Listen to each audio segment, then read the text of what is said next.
Through her lens, Aurora Oliemi sees a lot of beauty in her neighborhood. Okay. All right. Thank you. Every weekend, she sets out to capture parts of Cincinnati's Avondale neighborhood that don't often come into focus, asking questions you probably won't hear on the news. Okay. What would you do if you were invisible, young lady? It's part of a project Oliemi is calling A1 Since Day One, an hour-long webcast that lifts the voices of Avondale. The segment she's working on now is about showing off a little personality. I'll be doing a lot of planks.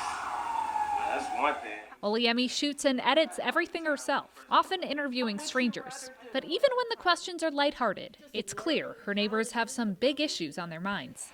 We got the police killing us, now we got the black killers, people killing us on top of the white folks killing.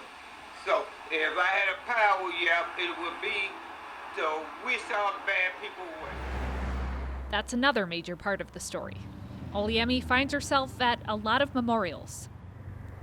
I know very little about it right now, but I'm hoping I catch the people one day when they're up here. These candles are for a teenager killed on the west side, but he was from Avondale. Oliemi wants to give the people who loved him a voice too. She hasn't found someone to speak for this young man yet, but she's interviewed several others about the 15 homicides the neighborhood has mourned so far this year. Just look at us using media to be able to get a voice out so that we can change critical issues in our neighborhood. But a journalist or an artist, I don't think that's my label, you know what I mean? Whatever her label, this has been her mission since April. Oliemi has a full-time job with UC Health, so she's out in whatever spare time she can find, getting to know her neighbors in a way she never expected. Because people see me around. I would definitely say that's true. She says she's not the only one who can tell these stories, but it can feel like she's alone in sharing them. On the news, you just see like bad stuff in Avondale when somebody got killed, shot, but there's so much more here. Like people volunteer to do things here. People work hard and they go home and they take care of their children and they work 2 jobs, you know?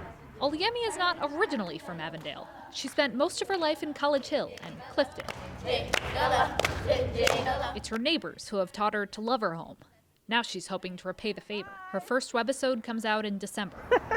She hopes it shows Avondale who they are, who they want to be, and how they can get there. Michelle Alfini, Spectrum News.